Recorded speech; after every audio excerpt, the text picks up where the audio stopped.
그래. 그 암자도 가고. 네, 여러분 안녕하십니까. 어제에 이어서 오늘 또 뵙게 되는 것 같습니다. 지금부터 공정과 상식 행복을 위한 국민연합이 주최하는 제36차 포럼을 시작하도록 하겠습니다. 먼저 바쁘신 가운데도 불구하고 오늘 포럼에 많은 관심을 갖고 참여해 주신 여러분에게 감사의 말씀을 드립니다. 먼저 잠깐 안내사항이 있는데요. 오늘 포럼이 좀 원활하게 진행될 수 있도록 핸드폰은 다 진동으로 좀 바꿔주시기 바랍니다. 네, 부탁드리겠습니다. 원래 국민을 갖고 이렇게 해야 되는데 팬데믹 상황과 회장님 건을 고려해서 국민들의 참여하도록 하겠습니다. 동영상 상임 대표님의 개회사에 앞서가지고 오늘 참석하신 분들을 잠깐 소개하는 시간을 갖도록 하겠습니다.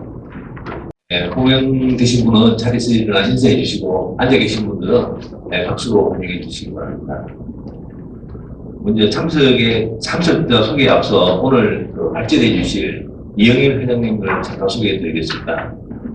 회장님 워낙 다채로운 경력을 갖고 계셔가지고 많은 경력 중에서 간단하게만 소개해 드리겠습니다.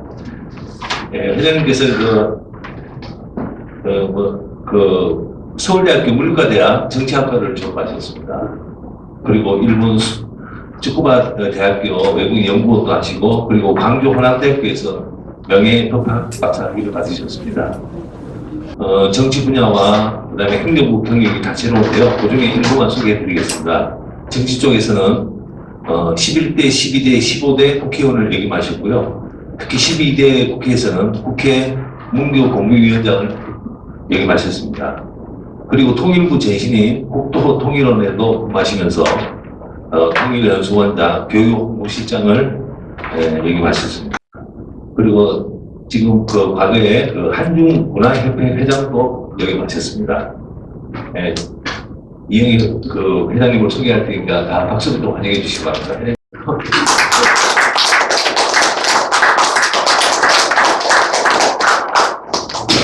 예, 감사합니다. 그러면 오늘 참석하신 분 잠깐 소개하는 시간을 갖도록 하겠습니다. 편의상 가나다 순으로 제가 소개해 드리겠습니다. 전 육사 교수님, 여기 계시네요. 네, 반갑습니다. 민주평통상임위원을 지내신 김양기 위원님.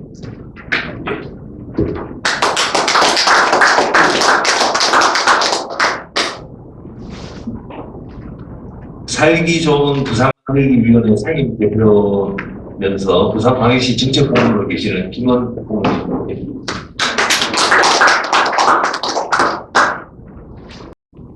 전 국무총리실 의전실장을 지내셨고 서울시 평화대사 협의회장으로 계시는 김주석 회장님.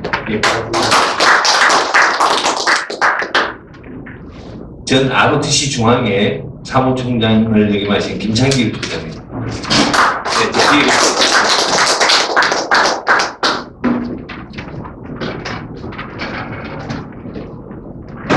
스포츠 전문 미디어 마니아타임즈 편집국장을 역임하신 김학수 국장님.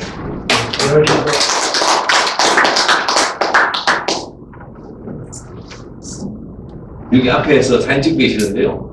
국정일보의 유지원 기자님이십니다.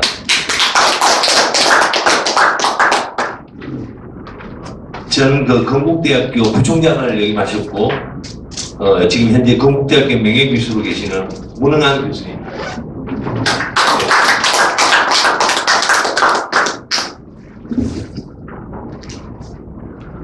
사단법인 한국통일협회 운영위원이신 박하진이신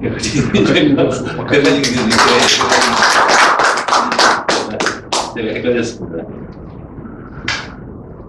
세계 군인 태권도 선수권대회 한국팀 감독을 역임하시고 현재 향후실업 대표이사로 계시는 소병모 대표님.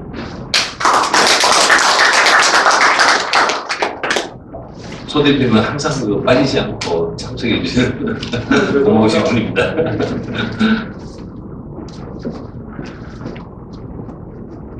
한국 섬유 경제신문 부사장으로 계시는 안정건 부사장님. 예, 저 뒤에 계시죠.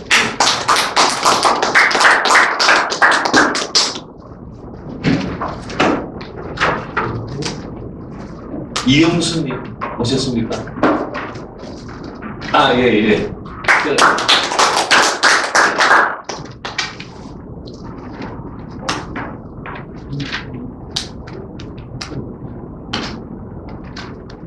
대한민국 명리학, 성명학 대명인 제15호로 계시고 한국 영리학회 중앙회 이사이신 정재훈 이사님.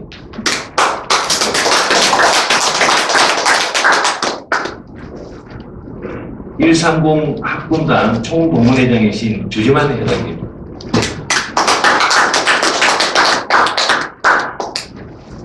전 국민일보 편집국장이시고 그다음 수석 논설위원을 지내신 최상현 위원님. 네.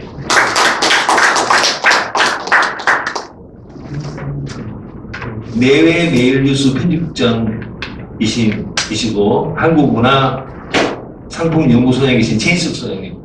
안녕하십니까. 네. 법무부인 강남 고문으로 계시는 최영국 의원. 네.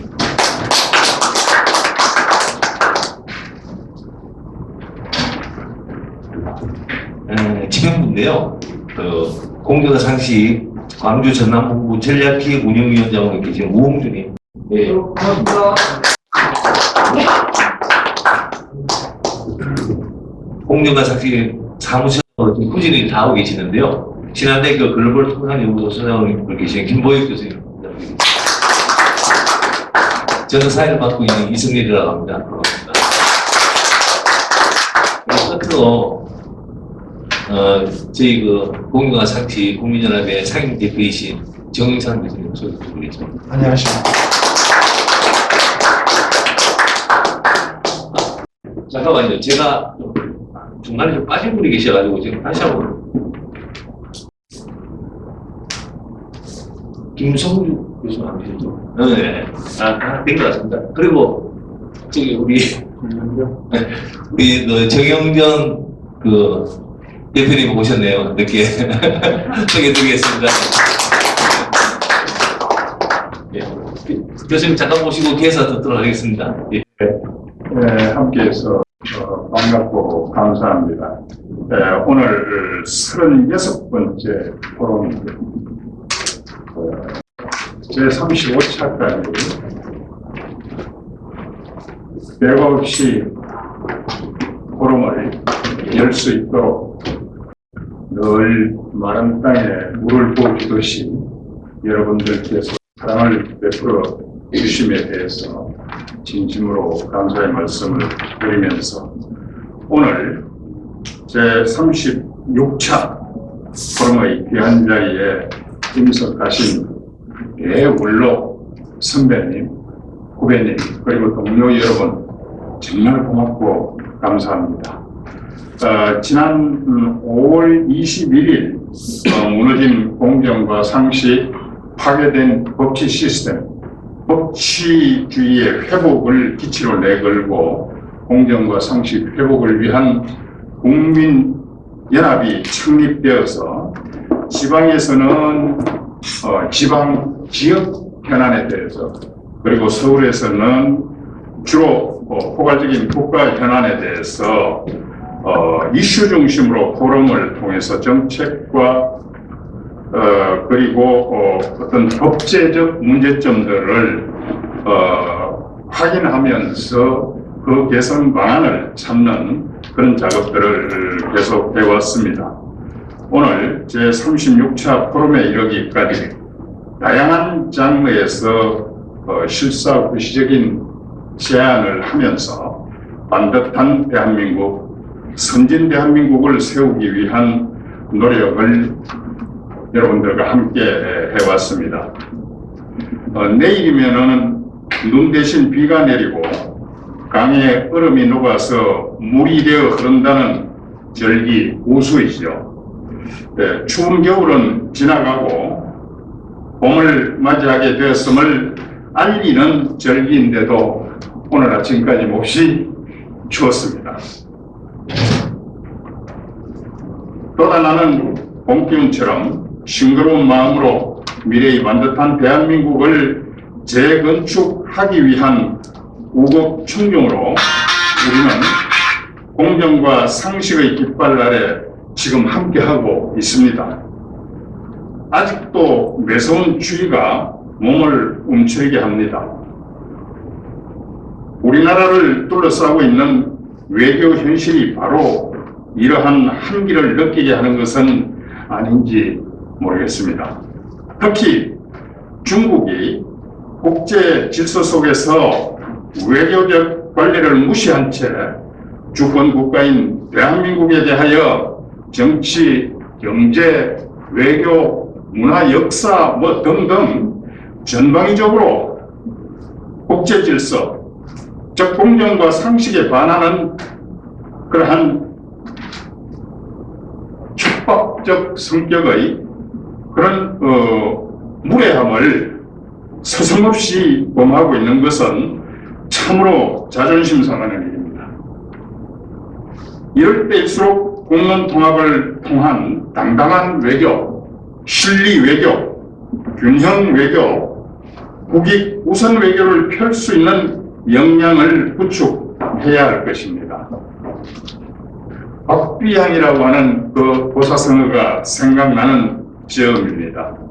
한겨울에 살을 내고 뼈를 깎는 듯한 혹독하고 매서운 그런 추위가 만약에 없었다면은 봄날 코를 찌를 듯한 진한 매화 향기가 어찌 날 수 있겠는가라는 의미의 성어가 불현듯 생각이 납니다. 반드시 조속히 우리나라가 주변 국가인 중국과 일본과의 관계를 정상화하여 외교적 갈등 속에서 멀고도 긴 고통의 터널을 지나 제자리에 설 수 있을 것으로 믿어 의심치 않으며 오늘 주제가 바로 그 길을 알려주는 그런 등대가 되지 않을까 저는 생각합니다.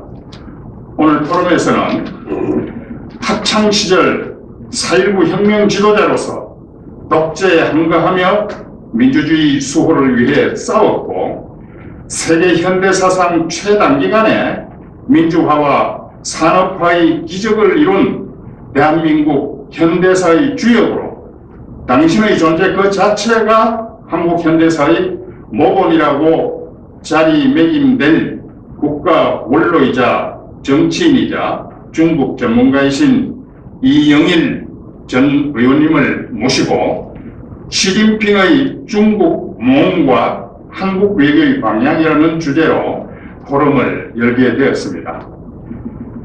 이영일 의원님께서는 최근 한국의 대중국 굴종 외교에 대한 날선 비판을 하시면서 지극히 정상적인 양국 관계의 개선을 통한 대등한 호혜적 대중국 외교의 방향과 방법을 제안하고 계십니다.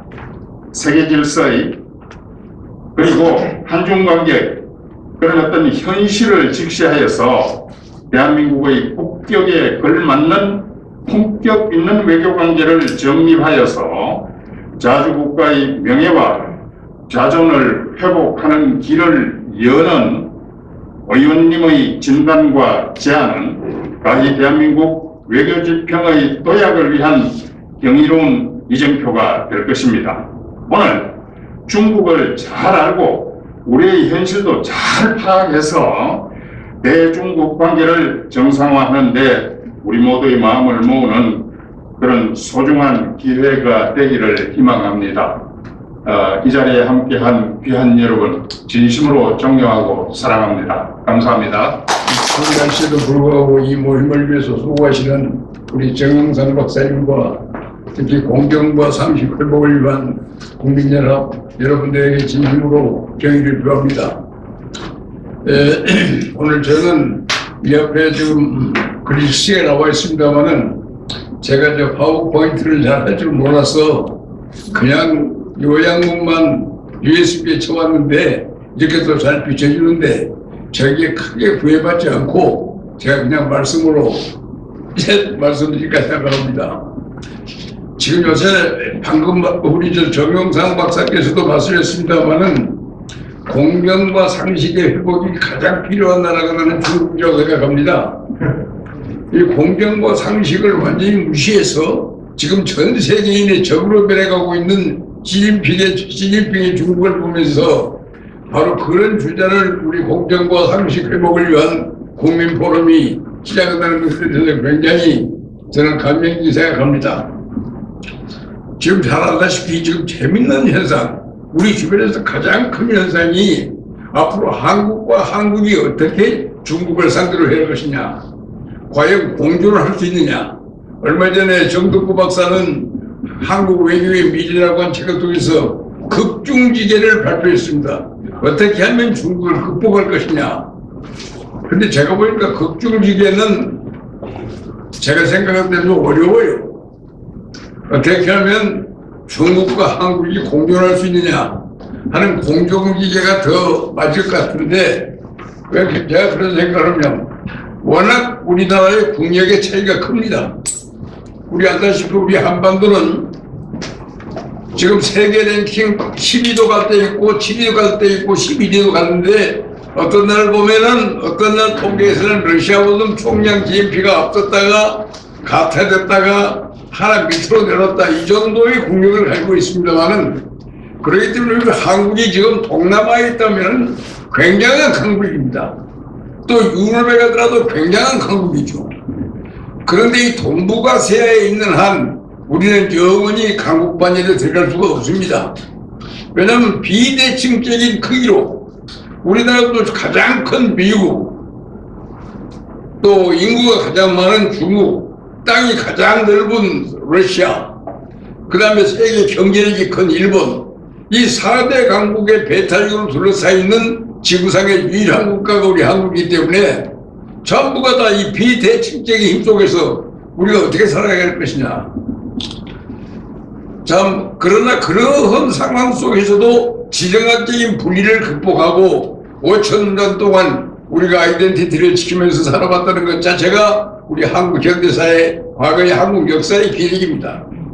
이제 바로 그런 상황인데 1992년 8월 24일 날 우리는 중국과 수교를 했습니다. 중국과 이제 두 번째 수교인데, 제일 처음 수교는 1899년에 청나라와 대한제국 간의 수교가 이루어집니다. 미국도 한국을 주권국가로 인정해서 제1차로 1882년에 한미 수교협정을 맺습니다. 그 다음에 영국이 맺었습니다. 그 다음에 독일이 맺었습니다. 그 다음에 프랑스가 맺었습니다.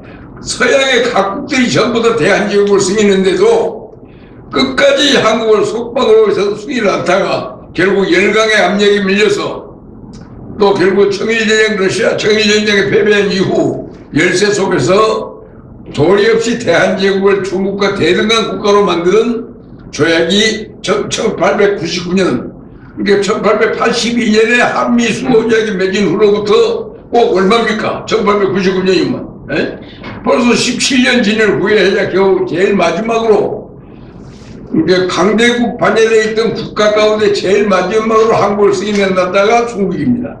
그만큼 우리를 얕잡아보다가 어쩔 수 없는 힘의 관계 속에서 1899년에 수교했고, 그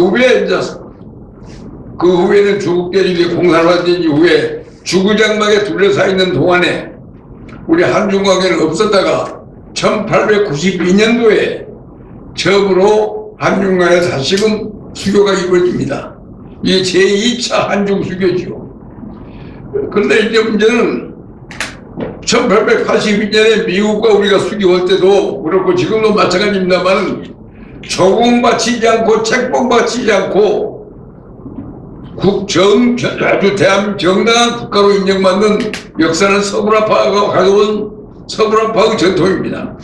서구라파에서는 근대 국민국가가 형성되면서 국가가 크건 적건 약하건 간에 일단 국가로 성립하면은 대등한 주권국가로 대접한다는 기독교 문화권이 있습니다. 이게 소위 유고 프로티우스 이제의 국제법칙인데, 그런 국제법이 한반도에는 적용되지 않았습니다.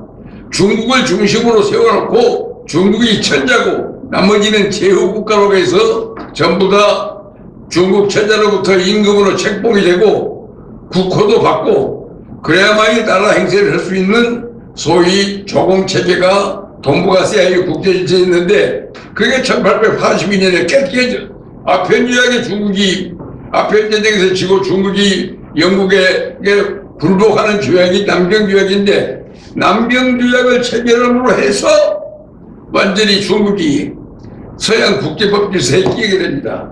그 여파로 오늘까지 왔는데 지금 현재 수교 이후 30년 금년 8월 24일이 한중 수교 30주년이 되는데 30년이 못돼서 지금 한중 관계는 굉장히 어려운 측면이 생겼습니다. 그럼 왜 이런 어려움이 생겼느냐? 여기는 두 가지 요인이죠. 나중에 결론부터 먼저 말씀드리면은 중국 사람들한테는 두 가지의 비전이 있습니다. 하나는 등소평이 말하는 비전입니다. 등소평은 14억 인구에게 말합니다. 우리의 행복이 뭐냐? 가정의 행복과 자녀의 성공. 이것이 중국 사람들이 바라는 가장 훌륭한 가치다. 이게 등소평이 제시했던 이상은 가정의 행복과 자녀의 성공. 이것이 중국 사람들이 가장 바라는 꿈입니다. 바로 그 꿈을 향한 행진에서 30년 동안 등소평의 개혁 개방은 바로 중국 사람들에게 가정의 행복과 자녀의 성공이라고 하는 그 꿈을 실현해줬습니다. 그래서 벌써 30만, 50만 명이 되는 중국 학생들이 서양으로 미국으로 유학을 떠났고 그간에 또 돈 벌어서 성공한 수많은 기업이 탄생했고 재벌이 탄생했습니다. 그러면 중국은 왜 이러냐? 그래서 등소평 시대를 우리는 그런 말이죠. 그 좌회전 깜빡이를 켜놓고 계속 무지를 켜 있죠. 중국 공산당이라고 하는 공산당이 집권하니까 그 좌회전 깜빡인데 깜빡이는 좌회전 깜빡이를 켜놓고 달리기는 계속 오른쪽으로 달린 것이 등소평 개혁개방 시대의 30년입니다. 그 등소평의 개혁 노선 때문에 현대 중국이 이루어졌고 바로 그 노선 때문에 GDP 총량에서 미국의 70%까지 쫓아가서 짓는 오늘의 중국이 만들어진 것이 등소평 시대입니다. 바로 그런 시대의 여파로 등소평 시대의 한중 수교가 1992년에 만들어졌습니다. 제가 그 수교의 비화 하나를 소개한다면 1992년에 수교를 할 때 마지막으로 1992년에 봄에 장쩌민 주석이 심양을 방문할 때 김일성이 쫓아갔습니다. 김일성이가 심양으로 쫓아가서 강택민을 만난 데가 중국을 방문한 지 39번째 되는 해요. 39번째 쫓아가서 붙들고 사정했습니다. 제발 한국과 수교하지 말라고. 그런데 냉담하게 등소평의 지시가 등소평이가 97년에 죽었으니까 등소평 지시하니까 안 된다. 그래서 일방적으로 수교가 이루어졌던 겁니다. 그 다음에 그걸 계기로 해서 김일성이는 다시금 중국을 안 갔습니다. 그래도 북한 땅에는 요새 우리나라에서도 가끔 들립니다마는 북한 땅에는 중국을 천년 숙적, 일본을 백년 숙적이라고 합니다. 그 용어가 요새 우리나라에 많이 유포되고 있죠. 그러니까 천년 숙적 중국, 백년 숙적 일본이란 말은 우리 남한에서 맞는 소리가 아닙니다. 그건 북한의 한중 수교 이후에 중국 바닥에서 퍼진 소리가 바로 그겁니다.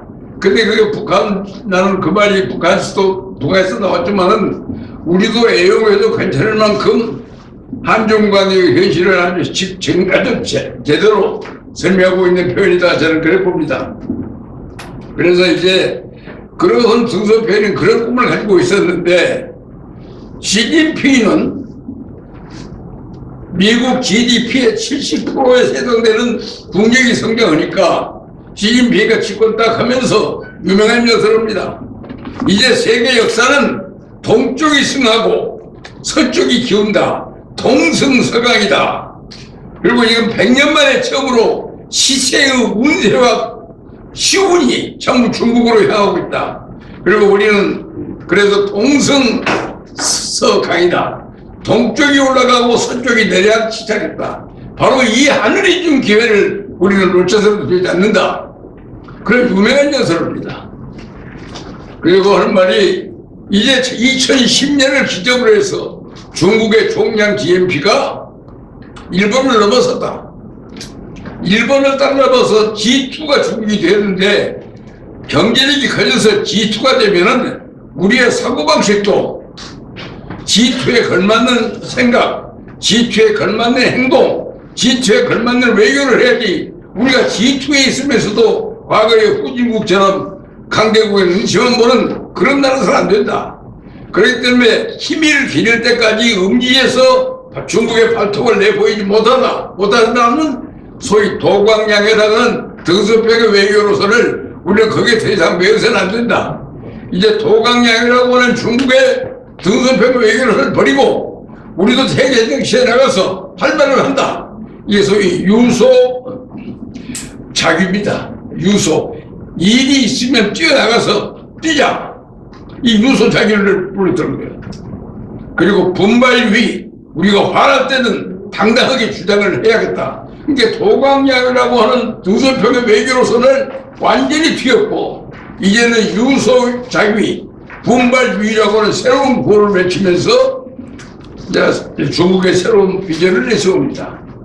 그 중요한 등수평 노선 때 우리는 수용을 했는데 시진핑이라고 하는 새로운 리더십이 나오면서 도광양의 외교가 끝나고 유소자기 시대가 오면서부터 한중 관계는 흔들리기 시작합니다. 그러니까 제일 먼저 한중 관계가 어떻습니까? 제일 처음에 우리가 한중 수교를 했을 당시에 중국의 총량 GNP는 우리의 1.4배입니다. 1.5배였어요. 지금은 중국의 총량 GNP가 우리의 10배입니다. 처음에 우리 한중 수교했을 당시에 한중 간의 교역량은 64억 불이었어요. 그러나 지금은 2,334억 불로 엄청나게 불어났습니다.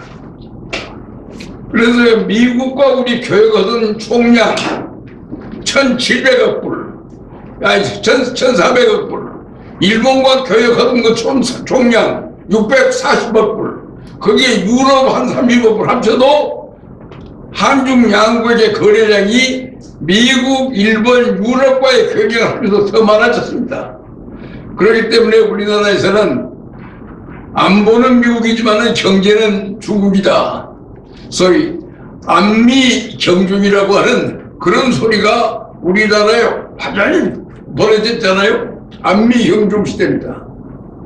이게 안미 경중이라고 하는 구호가 나올 때까지 지금 한중 관계를 설명하는 외교인 용어는 뭐냐? 저기 제일 먼저는 우리가 희비된 수교했을 당시에는 소위 우호 협력 관계다. 그 다음에 바뀌었네요.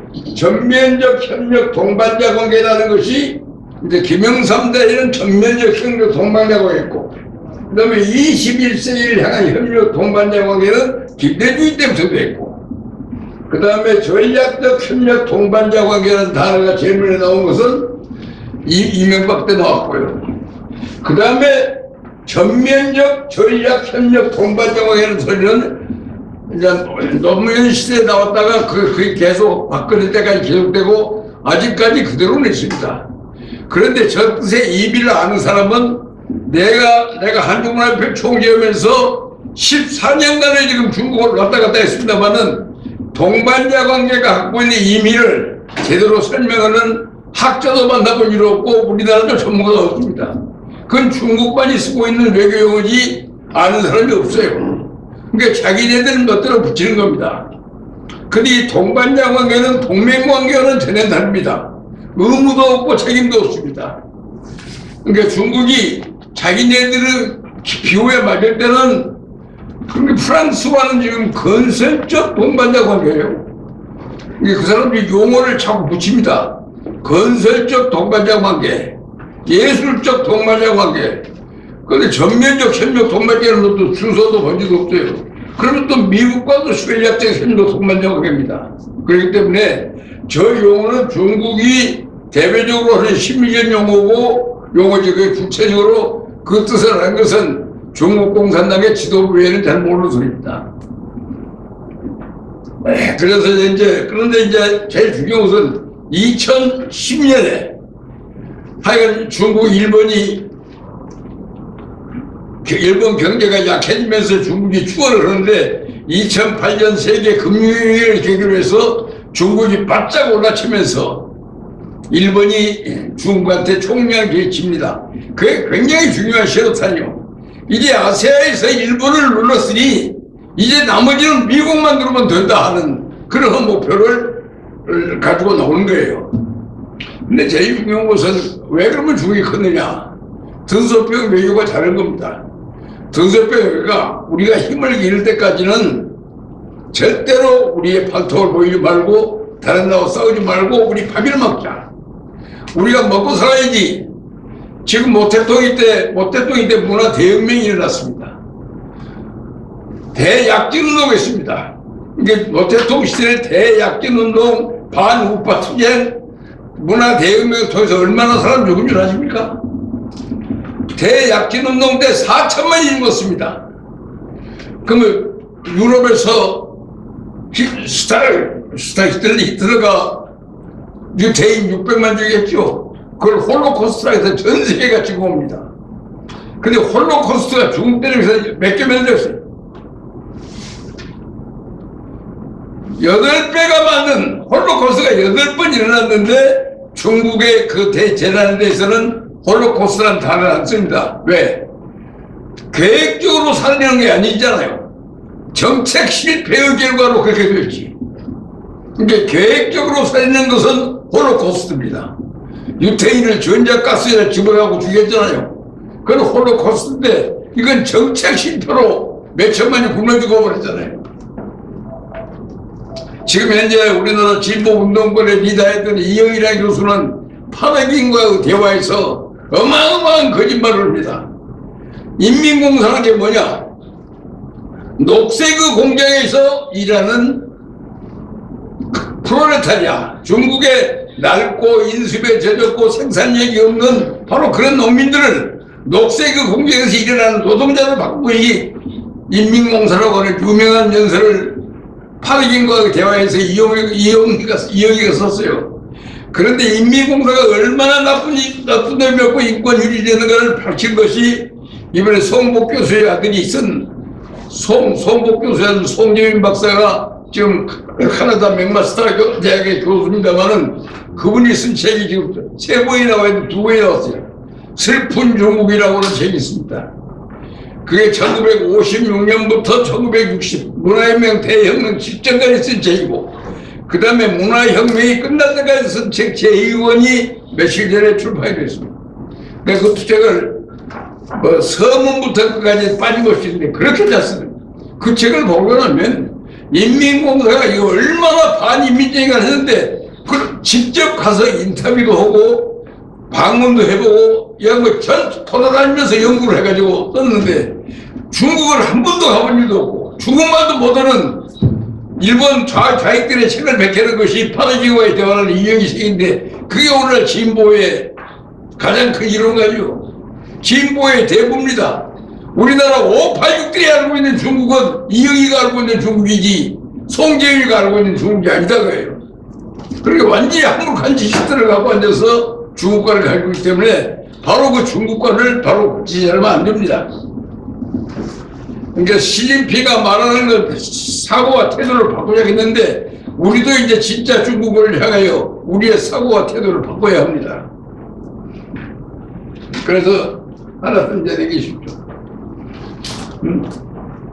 이거 좀 원래 그런데 19차 전당대회에서 시진핑이 새로운 중국의 꿈을 제시합니다.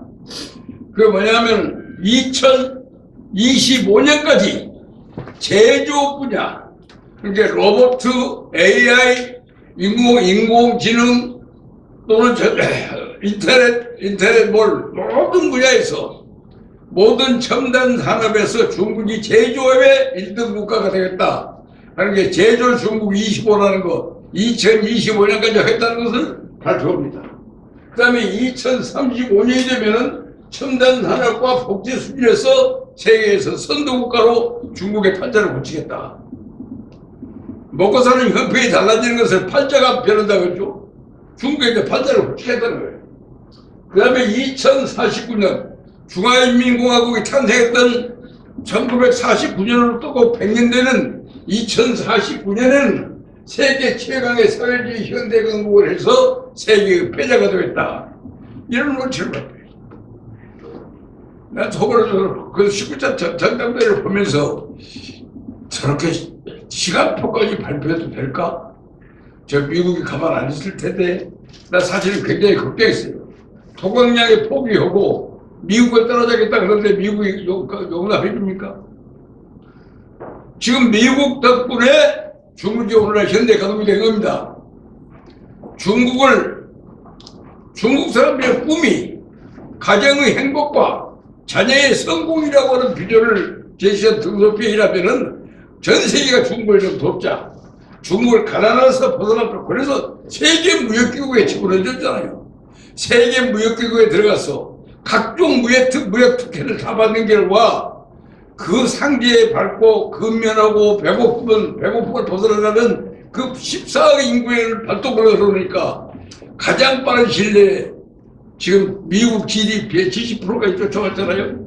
만일 시진핑이가 서두르지 않고 한 10년 정도 더 못했더라면은 GDP에서 미국 앞서버렸을 거예요. 그럼 미국과 중국은 싸우다니를 만들고 봤어. 70%에 와서 미국이 아차차 우리가 생각하면 잘 살면 민주주의가 될 줄 알고 잘 살면 인권을 존중할 때가 왔는데 인권 존중도 아니고 민주주의도 아니고 독재가 오히려 강화되고 있다. 이건 우리의 외교 정책이 실패했다. 그래서 폼페이오 미 국무장관이 중국으로 하여금 원조를 해서 오늘의 중국을 만들도록 만든 사람이 닉슨 대통령 아니요. 닉슨 대통령 기념 도서관 앞에 가서 재작년에 폼페이오가 우리는 중국 정책을 당신들이 노선에 틀렸다. 이제 우리는 고치겠다. 그래서 트럼프 때 국무장관 때 폼페이오가 거기서 연설을 합니다. 왜 여러분들은 폼페이오가 왜 닉슨 도서관 앞에 가서 연설을 했는가 이유를 모르지만 닉슨이 바로 오늘날 중국을 발전시킨 원인을 제공한 사람 아닙니까? 그래서 이제는 그 정책을 취소한다는 뜻이 폼페이오 연설입니다. 근데 제강사회주의인데 잘 아시다시피 여러분들은 중국 사람들은 시간표들을 제일 별로 말지 않잖아요. 노자나 공대사상 보세요. 역천자는 망하고 순천자는 흥한다 그랬지 언제 망하고 언제 흥한다는 시간표는 없잖아요. 그게 중국에는 중국 사상의 특징은 진리를 말하되 그게 무시간성이요. 시간은 없어요. 언제 그래도 몰라요. 결국은 그렇게 된다는 거예요. 근데 지금 뭐예요? 딱 시간표를 내놨잖아요. 시간표를 내놓는 것은 미국이 용납하지 않습니다. 그래서 미국이 19차 공산당 대회를 일어나면서 중국이 제시한 꿈, 이게 미국을 제압하겠다는 거 아닙니까? 미국을 능가하는 패자가 되겠다 하는 바로 그런 목표를 시간표를 딱 제시하고 내가 이런 커다란 중공몽이라는 꿈을 달성할 테니 중국 공산당은 나에게 힘을 실어달라. 그럼 뭐 어떻게 공산당이 당신을 밀어주면은 그 꿈을 이룰 것이냐? 그러니까 내 임기조항을 폐지해달라는 거예요. 두 번만 하는 연임조항을 없애고 연임 제한조항을 없애라. 그래서 2018년 개헌을 통해서 시진핑이가 원하는 대로 임기조항을 철폐해줬습니다. 이게 힘을 실는 겁니다. 그럼 이제 금년 제20차 공산당 대회에서 이제 처음으로 10년씩 끝나는 임기 제한 조항이 없는 이제 마음대로 죽을 때가 종신까지 수상이 할 수 있는 길을 열었기 때문에 이번 금년 가을에 열리는 제20차 공산대회에 대해서 시진핑이가 그 길을 가야 합니다. 근데 과연 그 길로 가는 게 성공할 것이냐? 이게 굉장히 문제예요. 내가 지난번에 최종현 학부론에 갔더니 조세프 라이라고 하는 하버드대 교수가 와서 중국의 도전, 중국의 도전과 역사의 교훈이라는 제목으로 연설을 합니다. 지금 여보세요. 지금 얼마나 지금 시진핑이가 19차 공산당 대회에 하기 전부터 쭉 몇 가지의 조짐들을 보입니다. 첫째는 우리 한중 관계에 대해서도 몇 가지 문제를 딱 던져요. 우리 그다음에 이제 중국은 이 주변 국가 외교가 굉장히 중요합니다. 중국은 14개 국가와 국경이 돼 있어요. 네, 우리나라는 바다를 개혁하지만 중국은 육지로 붙어 있는 국가가 전부 14개 국가입니다. 14개 국가와 사이좋은 국가가 하나도 없습니다. 왜냐하면 중국의 외교 정책이 뭐예요? 원교 근공입니다. 가까운 나라를 힘으로 다스리고 먼 나라와는 친한다는 원교 근공 정책을 쓰기 때문에 주변 국가들하고 사이가 좋은 나라가 하나도 없습니다. 모든 나라가 좋은 갈등 관계예요. 그러니까 북한하고는 딱 다 있어도 북한에서 1000년 숙적이고 일본은 100년 숙적이라는 말이 주변 국가에서 나오는 소리예요. 주변 국가 치고 그 구호가 안 통하는 나라가 하나도 없습니다. 바로 그렇기 때문에 중국 어떻게 하면 주변국을 잘 관리하느냐. 주변국을 관리 잘 못하면은 내부에서 시끄러우면 주변국가들이 쳐들어옵니다. 그러니까 내부 외환이라. 중국의 5000년 역사는 내부가 시끄러우면 외부로부터 공격을 받습니다. 그래서 중국이 다 무너진 것은 내부 외환 때문 아닙니까? 바로 그런 중국의 경험을 가지고 있기 때문에 주변국들을 좀 따뜻하게 하겠다. 그래서 시진핑이 내놓은 단어는 친성해용입니다. 주변국가와 친하게 지내자. 우리가 정성을 다해서 관리를 잘하자. 또 특히 우리가 은혜를 베풀자. 그 다음에 포용을 하자. 친성해용이라는 4원칙을 시진핑이 내세웠는데 그 전에 등소표의 때는 안닌, 목닌, 이웃을 편안하게 하자. 안닌, 목닌, 이웃과 화목하자. 그 다음에 이웃을 잘 살게 하자. 불인, 이 3린 정책을 썼어요. 근데 이제 3린 정책은 등소표가 쓴 소니까 자기를 바꿔서 친성해용으로 바꾸는 거예요.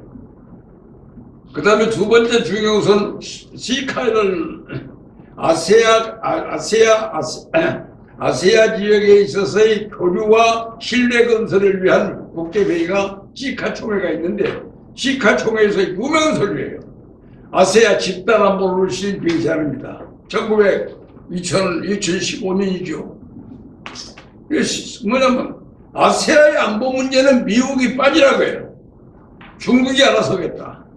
왜냐하면 우리 아세아 43개국 가운데 가장 중요한 나라가 중국과 국경이 맞닿아 있으니 우리는 다 같이 운명 공동체다.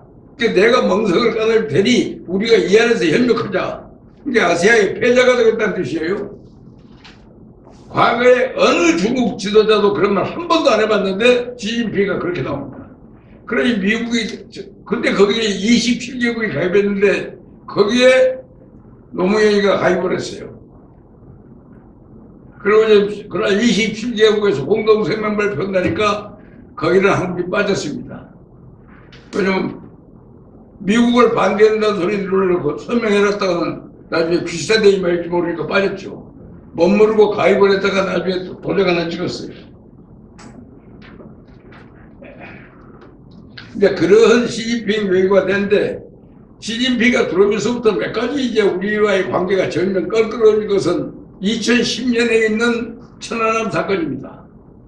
2010년에 천안함 사건이 나왔고 2010년 3월에 천안함 사건, 2010년 11월에 연평도 포격 사건이 있는데 아마 6.25 사변 휴전협정 이후에 북한의 포탄이 남한 땅에 최초로 뜨는 것이 연평도 포격입니다.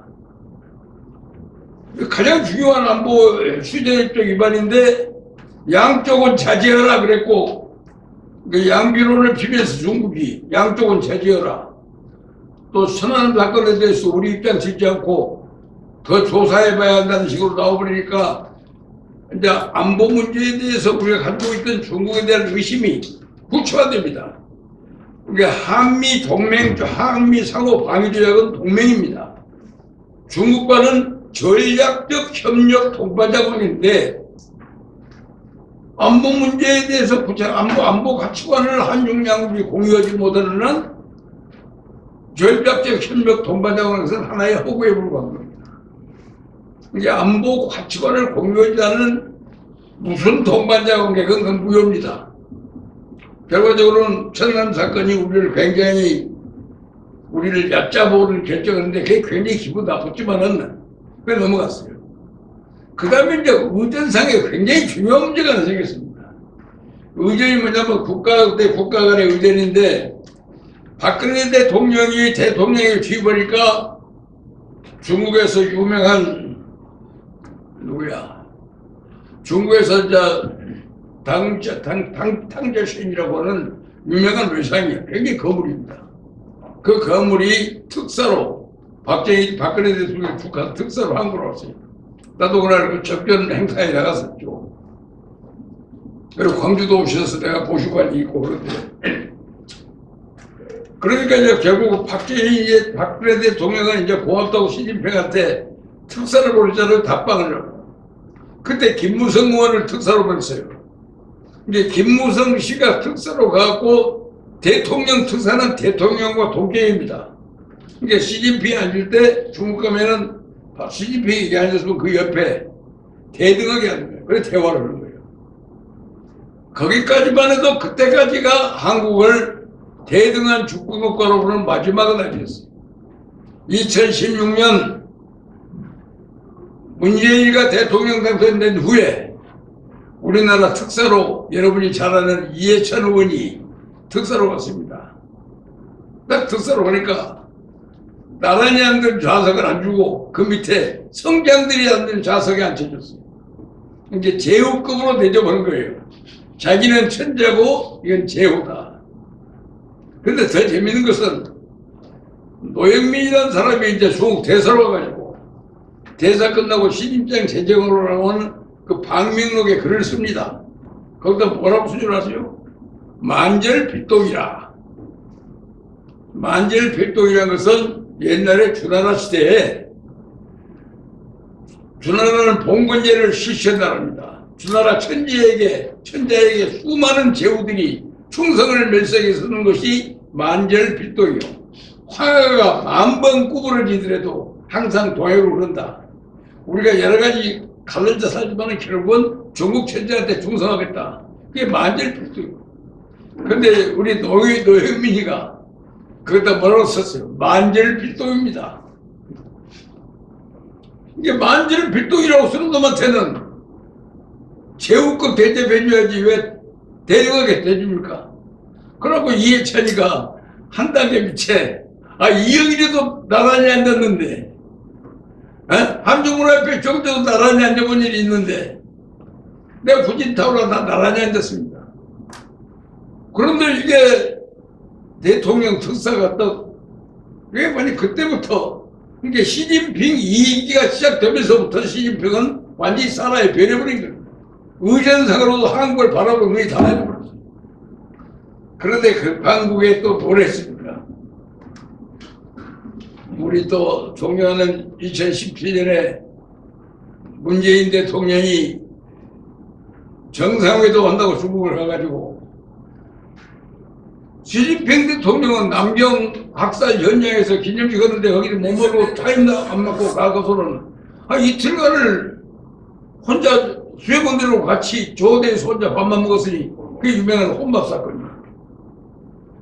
그러면 대사가 적당히 주고 건물들이라도 불러서 같이 밥이라도 먹게 해줄 텐데 대사는 또 시진핑 수행 났다고 남경으로 올 리가 없으니까 대사도 없는 나라에 문재인 부부가 가서 혼밥 먹는 일이 벌어지는 그런 외교 참사가 일어난 겁니다. 그 참사도 그냥 와버리든지 그러지. 또 북경대학 가서 유명한 연설을 합니다. 나도 여기 같이 온 사람도 있지. 우리 최영국 박사 따랐나. 나 북경대학 가서 강연할 때도 굉장한 한 1000여 명 모아놓고 강연을 가고 박수도 많이 받았습니다만은 그걸 연설을 뭐라고 했어요. 중국은 높은 벙어, 중국에는 많은 산인데 중국은 높은 벙어리고 우리는 낮은 벙어리입니다. 나는 그 외교적인 수사지만은 왜 거기서 그따구 소리 합니까? 나 수많은 대통령도 수행했지만 그런 연설은 한 번도 못 봤어. 박근혜 대통령 너무나 고대서로 교육실이라는 식으로 이 얘기에서 좀 오히려 불안하더라고. 근데 이건 뭐 저자서도 그런 연설. 그런 식으로 나오더니 앞으로 중국몽 시절에 우리도 일익을 담당하겠습니다. 일익을 담당하겠다. 중국몽이 뭐예요? 1841년에 남경유학을 전에서 중국이 받았던 수모를 겪었습니다. 수모의 그 100년 동안의 수모를 풀고 미국을 제압할 수 있는 새로운 국가로 등장하겠다 하는 것이 시진핑의 중국몽인데 그 중국몽 실현에 일익을 담당하겠단 말이 뭔 말이요? 그 우리 한국 대통령이 한미동맹을 맺은 국가의 동맹국 원수가 그따구 저럴 수 있어요? 그 다음에 또 한 가지 앞으로 지금 이제 동북공정이 제일 중요한 문제인데 1962년부터 중국의 동북 삼성에 있는 성장들이 시작한 연구가 동북공정이에요. 이제 과거의 고구려 역사, 발해 역사가 그 역사들을 그대로 두면은 나중에 역사 문제에 일어날 것 같다. 그래갖고 미리 자료를 모아갖고 그건 고구려, 발해 전부 그게 중국의 지방 정권이 됐다. 이게 중국사로 포시하는 거예요. 그게 북경에 갔더니 한국사 연구원을 교수 한 분이 그거 틀렸다고요. 그 사람은 한국사에 밝아요. 한국의 삼국사, 삼국 역사를 전부 다 알고 있는 사람이 그렇게 되면 한국과 역사 문제에 일어난다. 근데 거기 하란 말이에요. 딱 만들었어. 근데 요즘 지금 남중국의 사건을 우리가 지켜보니까 남중계가 얼마나 넓은 땅인데 그게 전부 중국 거라고 그래요. 근데 중국 사람들 그 근거가 과거에 중국의 어선들이 가서 무역을 한번 했다. 그건 우리 것이다. 그러니까 중국의 이만한 역사적인 근거만 있으면 전부 자기 것이라고 주장하니까 이 동북공정이라는 것도 처음에는 뻘로 봤습니다만은 뭐 지대놓고 별거 아닌데요. 이게 나중에 역사 영토 주장을 할 수 있는 근거가 될 수 있어요.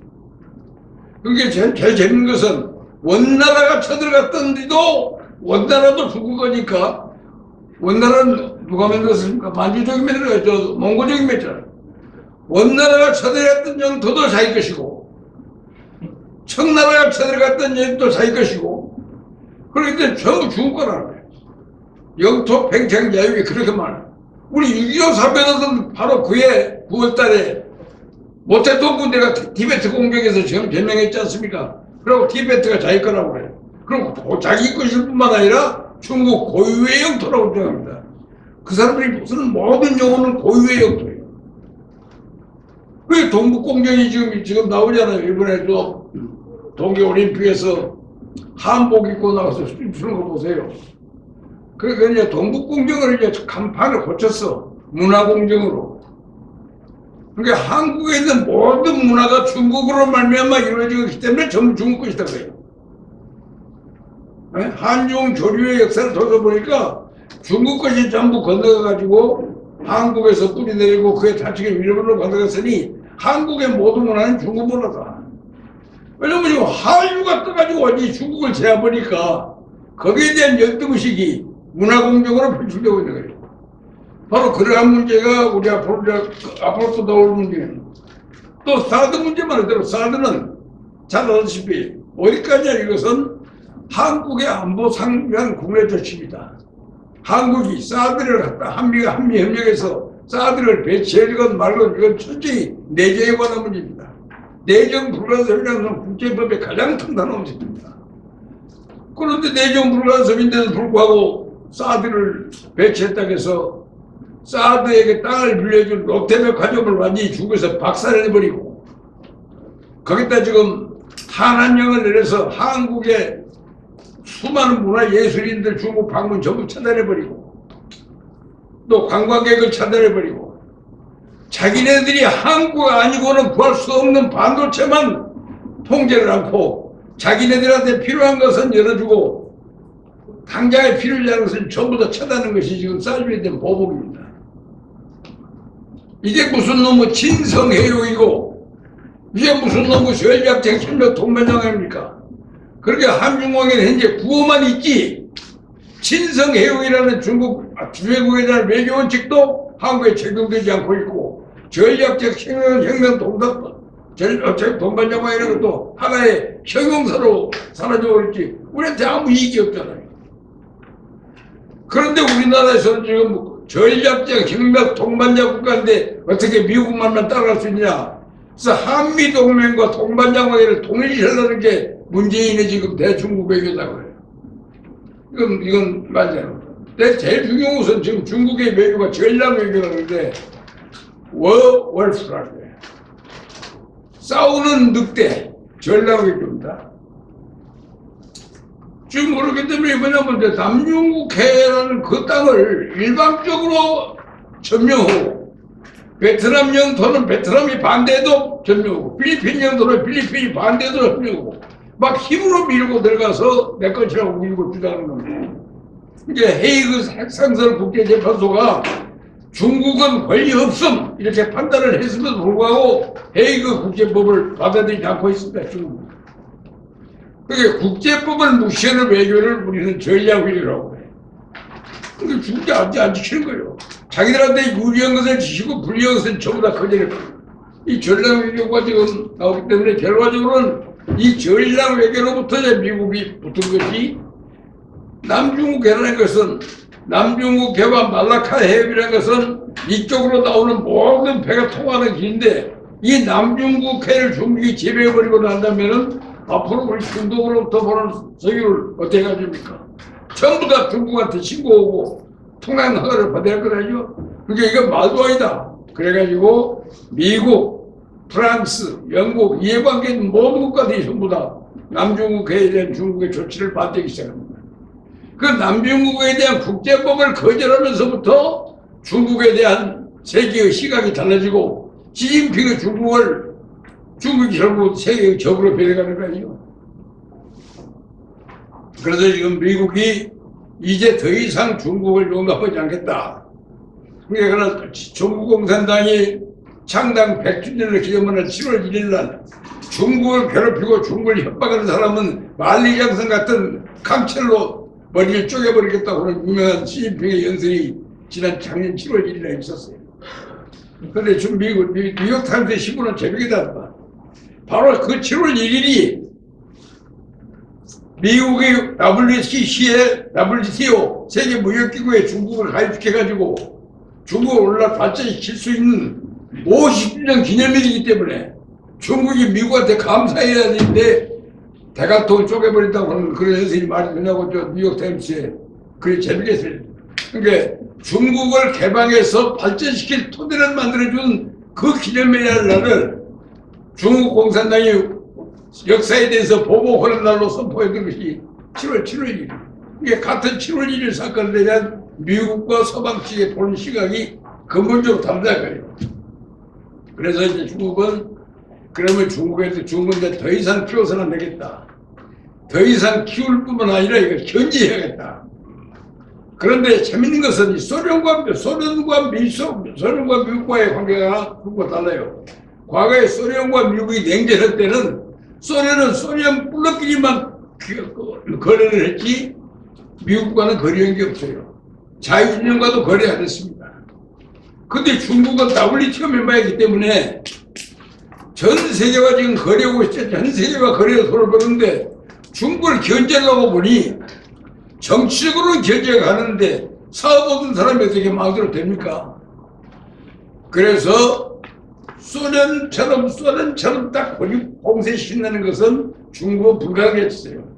그러니까 일상적으로 허용될 부분을 허용하면서도 그래서 제일 중요한 것은 요즘 패권 경쟁이 과거에는 군사력만 가지고 있으면 패권인데 이제는 군사력만 갖고는 안 됩니다. 그 시대의 핵심 기술, 이 시대를 좌지우지할 수 있는 핵심 기술이 뭐냐? 인공지능이라고요. 그 인공지능을 누가 선점하느냐? 그러니까 21세기 세계 정치를 움직일 수 있는 핵심 기술을 누가 선점하느냐? 미국이 선점하느냐? 중국이 선점하느냐?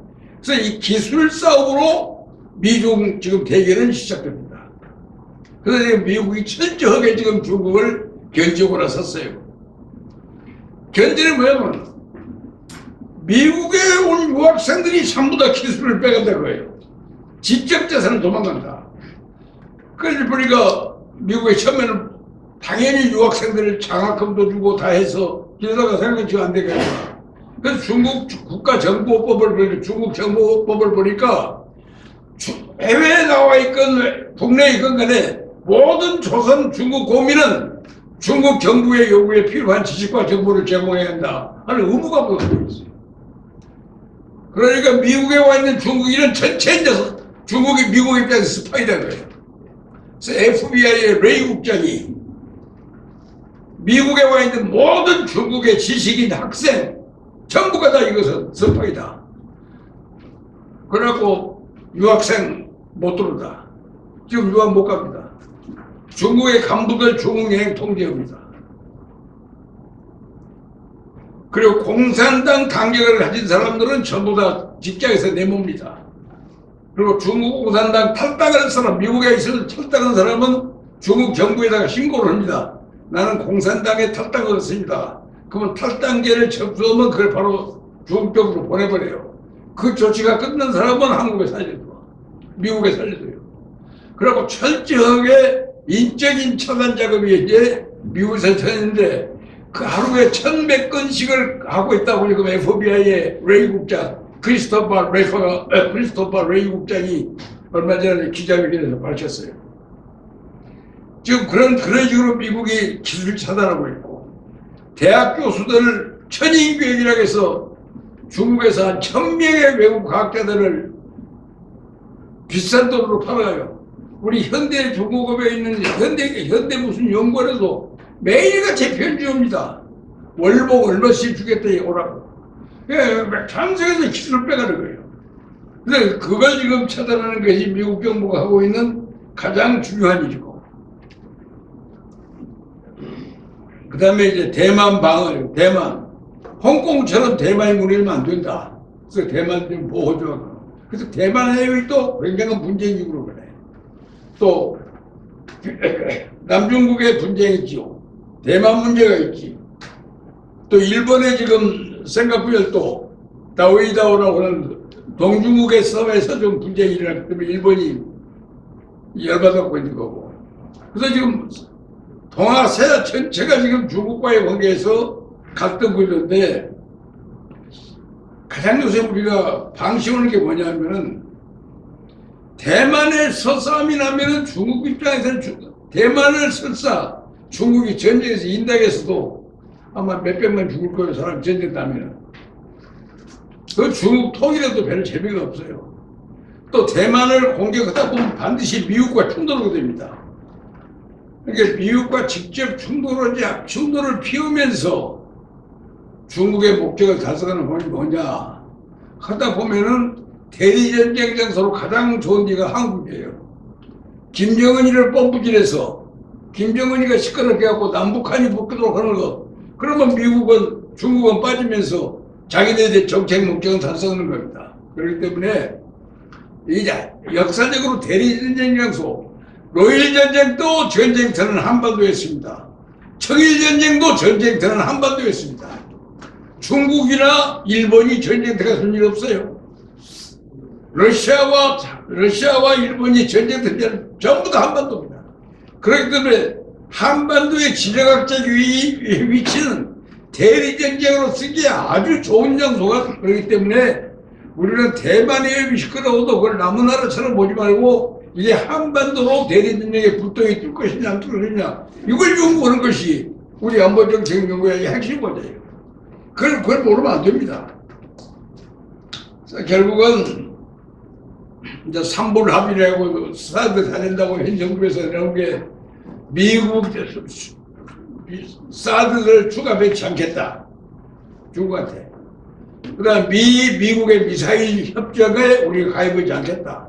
한미 안보 협력 않겠다. 이 세 가지 삼불 협정을 해주겠다고 말을 했어요. 그런데 중국은 그 말만 받고 사드 문제에 따르는 한한령을 풀지 않았어요. 그래서 내가 가서 중국 가서 물어봤어. 아니 삼불 합의까지 해줬는데 왜 안 하냐 그랬더니 사드를 움직이는 사람이 미군이 한국 사람이 움직이는 거 아니냐냐 말이야. 사드를 운영하는 사람은 미국이다. 미국 사드가 왔고 미국이 주기 때문에 당신들은 북한만 쏜다 그러지만 미국은 중국을 겨냥할 수도 있다. 그러니 우리는 북한에 대한 견제책으로 하지 않고 중국에 대한 공격 무기로 본다. 지금 이게 그래서 안 푸는 거예요. 나는 문제는. 그리고 이제 시진핑이 어떤 나타난다고 가장 중요한 안보 요소는 소위 항미 원조입니다.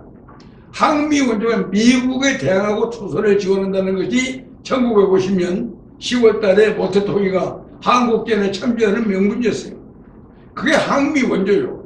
그런데 항미 원조라는 것은 그 목적이 전혀 다른 데 있었어요. 6.25 사변 당시까지만 하더라도 중국의 여순항, 대련항, 하얼빈 등 만주의 중요한 요소를 소련군이 다 차지하고 있었어요.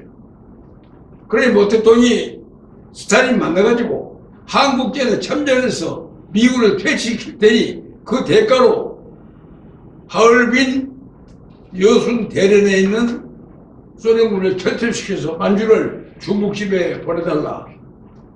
그 합의에 따라서 한국 통일을 방해시킨 대가로 만주에 대한 중국의 지배를 확립한 것이 항미 원조입니다. 명분은 만주 회복운동을 항미 원조라는 간판을 붙인 거예요. 그리고 항미 원조는 이미 끝났었거든요. 한중 수교 이후에 항미 원조라는 단어는 등소평 시대, 장점인 시대, 후진타오 시대 항미 원조라는 단어가 외교 무대 외교용어로서 나타난 일이 없어. 그런데 시진핑이가 딱 부주석이 되면서부터 이제 공산당으로 시진핑이는 다른 사람들은 전부 좌익 깜박이 겨놓고 우회제 넣던 사람들인데 등소평, 후진타오, 장점인 전부 좌회전 깜박이 우회전인데 딱 시진핑이가 들어오면서 시진핑은 좌회전 깜박이 켜고 좌진하는 거예요. 딱 숫자 되자마자 자기가 볼 때는 막스 레닌주의처럼 훌륭한 중국의 지도 노선이었다. 자기는 가장 인생의 전국에서는 모태통이고 마르크스다. 그래서 마르크스 탄생 200주년에 독일의 트리에가 막스의 고향이에요. 거기에다가 황금 막스 동상을 청동상을 만들어서 시진핑이가 기부를 합니다. 그리고 자기는 진짜 진정한 막스주의자다.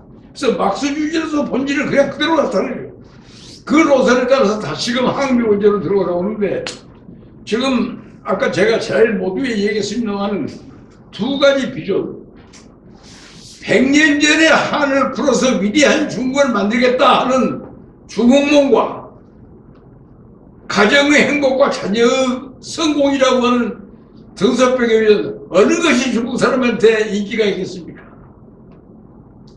분명히 인기 있는 것은 가정의 행복과 자녀의 성공. 그게 중국 사람이 가장 원하는 겁니다. 그런데 위대한 중국이라는 것은 100년 후에 과거의 슬픔을 딛고서 새로운 중국을 만들겠다는 것은 정치인 선동의 산물인데 그게 지금 젊은 사람들한테는 그게 굉장히 감동을 시켰어요. 지금 여론조사를 해보면은 미국 사람이 가서 직접 중국 여론조사 해보면 시진핑 지지가 95%입니다. 압도적이에요.